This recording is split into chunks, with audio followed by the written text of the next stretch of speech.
Welcome to the deep dive. Today, we're tackling a question that sounds simple but really isn't. Can a foreigner buy agricultural land in Malaysia? It gets complicated fast. Right. We've got our sources lined up, and we're going to try and cut through the jargon, get to the core of it for you, especially that, interplay between federal goals and state power. So, okay, let's jump in.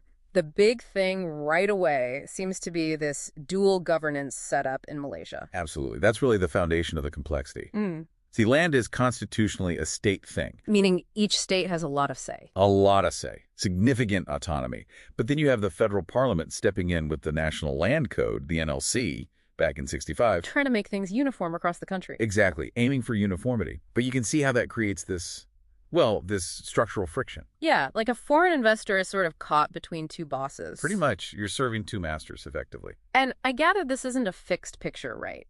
The rules themselves, specifically on foreign ownership in the NLC, they've shifted around. Oh, definitely. Quite volatile, actually. Reflecting, changing economic winds, political priorities.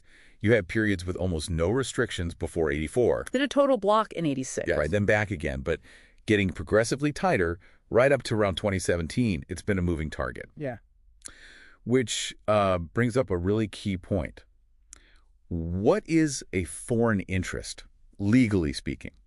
It's not just, say, someone who isn't a Malaysian citizen. Okay. It also covers foreign companies, obviously. But crucially, it includes a Malaysian incorporated company if a foreign interest holds more than 50% of the voting rights. Ah, so that 50% mark is important. It's a critical threshold. Yeah. Strategically, setting up a joint venture where the Malaysian partner has 51% of the voting rights, that could potentially let you navigate around some of the stricter rules. Interesting. Okay, so even with that, are there types of land that are just completely off limits, no exceptions? Absolutely. There are definite no-go zones, things deeply tied to Malaysia's social structure. Like Malay Reserve land, that's land specifically set aside for ethnic Malays. And properties allocated for Bumi Putera interests, that's indigenous Malays and other native groups. Those are off limits. Makes sense. Anything else? Yeah, also low and medium cost housing units. Those are protected too. Got it. So navigating all this, who actually gives the green light? Who's the final decision maker? The big one, the most critical hurdle, is getting consent from the state authority. The state government, basically. Right. And they have what's termed absolute discretion. Which sounds like their decision is final. Hard to challenge. Very hard to challenge legally. Success often comes down to showing how your specific project fits their state's development goals. What's in it for them? And there's usually a cost involved with that approval. Yep. Typically a levy. It's usually 2% of the purchase price or 20,000 ringgit, whichever amount is higher. Okay. Now, what about the federal side? You hear about the Economic Planning Unit, the EPU. Where do they fit in? Especially for someone listening who's interested in, say, farming land. Good question.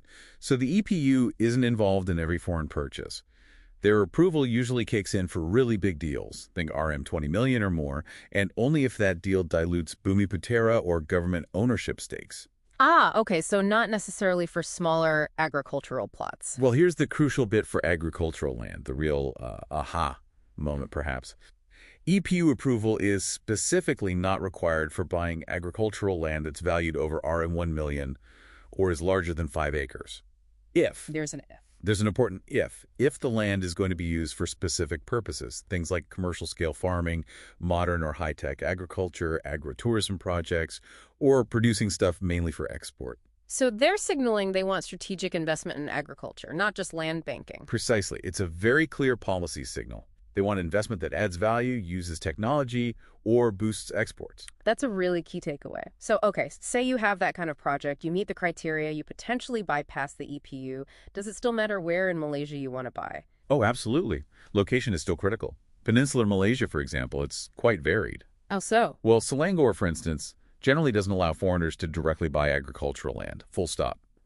Johor and Malacca, they tend to lean towards long-term leases rather than outright purchase. But some states are more open? Yes. Places like Kuala Lumpur, though less agricultural, Perak, Pahang, they often allow conditional purchases, again, usually tied to those high-value specific agricultural uses we mentioned. Right. And what about East Malaysia, Sabah and Sarawak over in Borneo? They're different again. They operate under their own distinct land laws. Often these are actually more restrictive, partly because of very strong protections for native land rights. So buying farmland there is generally tougher for a foreigner. Generally tougher, yes. It requires its own unique, probably even deeper due diligence process. Okay. So let's say you found the right state, your project fits the bill. How do you actually structure the purchase itself legally? Right. If the agricultural land is valued at RM1 million or more, you have to make the purchase through a locally incorporated Malaysian company, Which is called a co. a Sdn Bhd, or Sdn Bhd. It's basically a private limited company. And setting that up involves. It means you need to register the company locally and, importantly, appoint at least one director who's a resident, someone who ordinarily lives in Malaysia. Okay, good to know. What about costs beyond just the land price? What else should you budget for? Several key things. There's a flat 4% stamp duty on the property transfer specifically for foreign buyers. 4%. Okay. Then there's that state authority levy we talked about if approval is granted. And of course, legal fees, which could be significant for navigating all this. And thinking longer term, what if you eventually sell the land? Ah, yes, the real property gains tax, or RPGT. You need to be aware of that. If you sell within the first 5 years of owning it, the tax is a hefty 30% of the profit. 30%. Wow. Yeah, it's designed to discourage quick flipping, short-term speculation. After 5 years, that rate drops down to 10%. Still something to factor in. Okay, so we've gone through quite a bit here. The state versus federal, the approvals, location, structure, costs. Let's bring it back. What's the bottom line? Can a foreigner buy agricultural land in Malaysia? You know, the most honest answer is really a conditional yes. It's definitely not a simple yes or no. More like a maybe if. Exactly. It's less a straightforward right, much more a conditional privilege. It really hinges heavily on which state you're dealing with, the specific purpose of your investment. Like that high-tech ag or export focus? Precisely. Then the legal structure you use, like that Sdn Bhd company. And finally, successfully navigating the whole process of getting those state approvals. State, purpose, structure, process. So it sounds like the approach needs to be very project-focused from the start. You can't just decide to buy some land. You need a clear plan for what you'll do with it. That's spot on. And you absolutely need good local advice, local expertise.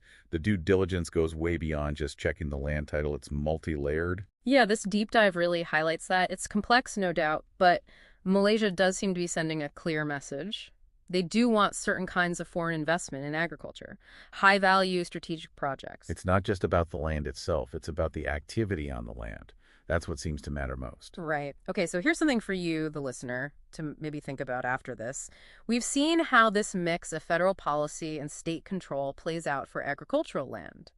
How might this same dynamic shape other kinds of foreign investment? Not just land, but, across different sectors in Malaysia's economy. Definitely something to chew on.